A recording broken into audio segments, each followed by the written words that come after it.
What's up, guys? Welcome to our channel, Honest Hockey Takes. I am Howin and this is Scott, and today we will be talking about the 2023 NHL Draft, specifically the top 3 players in the draft. Yeah, so what's really special about this year compared to almost any other year, and this isn't meant to be clickbait by any means, is this is the most stacked top 3 draft I have ever seen in the history of the NHL.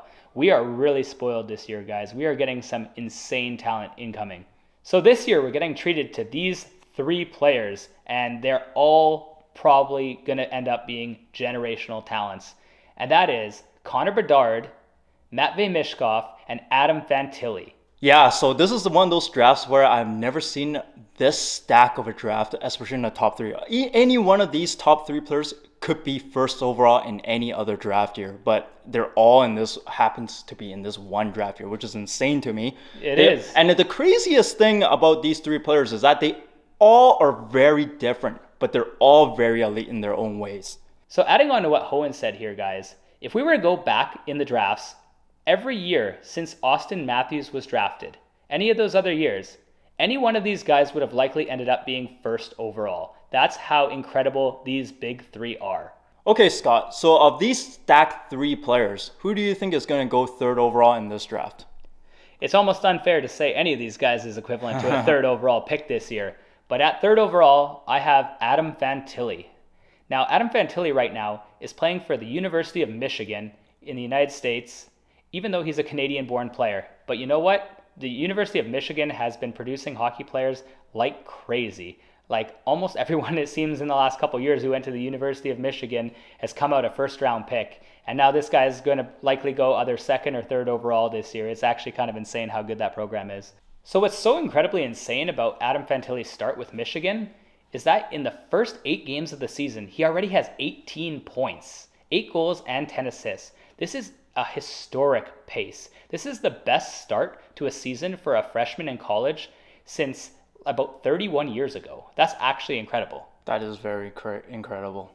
So if we're looking for a comparable at the age of 17 that has done what Adam Fantilli has done so far, it would be Jack Eichel. Jack Eichel went second overall to none other than Connor McDavid in the 2015 NHL Draft. So that's good company to be in. Yeah, so what makes Fantilli's game stand out to you? What makes him so special? So what I really like about Fantilli's game is he has an interesting combination of speed but size. This guy is already 6'2", and he is like a true power forward. He has like that type of game where he can hit people, he can fight in the corners for a puck, but he can also score goals and still set up beautiful passes that are like feathers, which you wouldn't expect coming from a guy that size. Yeah, so I did watch some games from Fantilli recently, and what I can say about him is that really stood out to me is that he's a big body player. He is not afraid to get his hands dirty and get aggressive and hit players. I like how he has elite passing skills. On top of that, he has an elite release, which is ridiculous. The only thing that is a little bit of a downfall with Fantilli for right now, I know he's gonna get better over time, is that his decision making is sometimes a little bit kind of iffy by the scouts, and it's just sometimes he can't get around the defenders with the right decisions. Yeah, I noticed he always tries to make a play, even if there isn't necessarily a play to be made. Yeah. He tries to force it a little bit, Yeah. which is common with younger players. They do try to always make the fancy play here and there and try to like deke around someone. And it's not really been the most successful for him. That's like kind of one of his downsides. Yeah. But his shot, like Howin said, is absolutely unreal. He has a very quick release. Very so quick. his catch and release part of his shot is what's really special. This guy can get the puck on his stick and it's gone instantly. He doesn't hold it. He just lets it go as soon as he gets it. And that's huge for deception on a shot. Yep. What do you think his career will look like? I think like he's pretty much a lock to be an all-star player one day in the NHL. I think you can expect a point per game type player in the NHL, honestly. I don't think he's going to be like a Connor McDavid or an Austin Matthews caliber of player, but I do think that he could be like an 80, 85 point player. Which hockey player in the NHL that you can compare him with? So honestly, I kind of turn it back a little bit with this one. And the player that comes to mind when I think of Adam Fantilli is kind of Eric Lindros, hopefully without the concussions. But he has that similar game because he's got that big body on him and he's very physical. but he also can score goals like a madman, and it reminds me a lot of Eric Lindros. Awesome. So moving on to the second overall pick. Who do you think is going to be the second overall pick of this 2023 draft? This feels criminal to me. I have watched this next player since he was 14 years old playing, and I am just baffled that he is going to go second or maybe third overall in this draft, depending on how it goes. He's not going to play until 2026, which is crazy to me. I know, it's almost unfair, but that's Matvei Mishkov. So Matvei Mishkov has done things that no other player has ever done. And we're talking about guys like Kaprizov, Kucherov, Ovechkin, Malkin, all these Russian greats, like the best we've ever seen. And Mishkov has absolutely destroyed every single one of their junior records. There is no record pretty much left standing. He has crushed them. He scores at he has scored at a goal per game pace back-to-back years. So how it works for you guys, in case you're not aware, is Russia has 3 main adult leagues. They have the KHL, which is the biggest league. Honestly, it's about the 3rd biggest league in the world after the NHL and the AHL. And then they have 2 lower leagues, but are also men's, the VHL and the MHL. And at the age of 16, Matvei Mishkov scored 22 goals in 22 games in the MHL, a goal per game against men. And then this year, to start this season, he's already scored 6 goals in his first 6 games in the VHL, the 2nd highest league in all of Russia. It's something that I just can't even explain.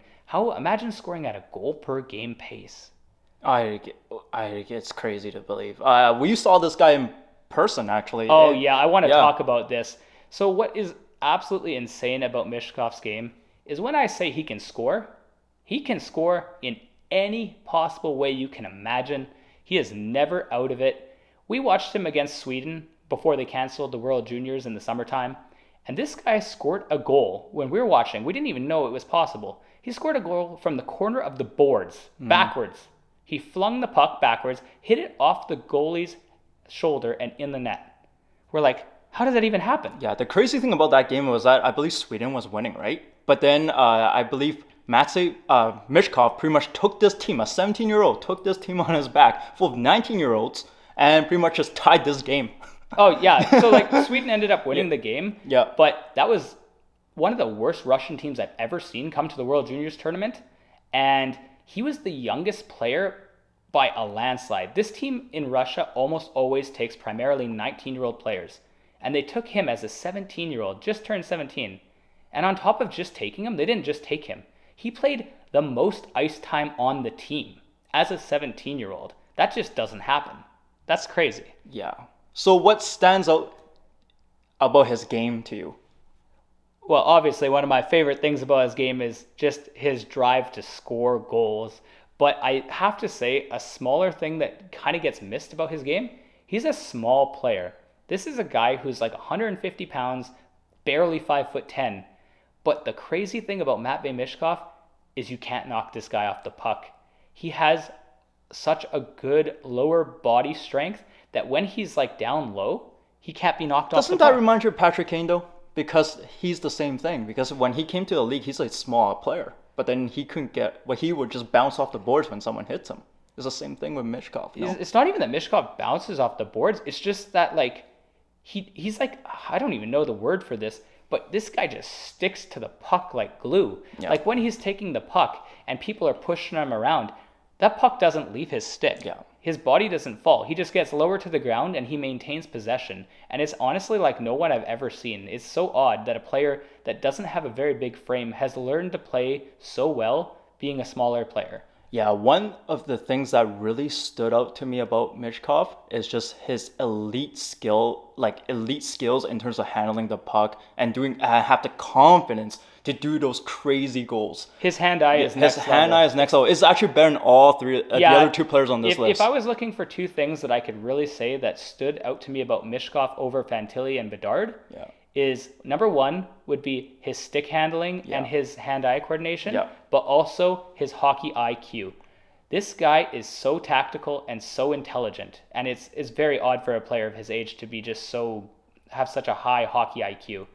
It's like he gets the puck in his own zone, and he's already mentally thought of exactly the way he's going to get through these 5 guys, and the puck's going to be in the net. And that's before crossing the blue line. It's like he sees the future sometimes. It's incredible. I love watching this player. All right. So where do you, in terms of career, how do you think he's gonna do in his career?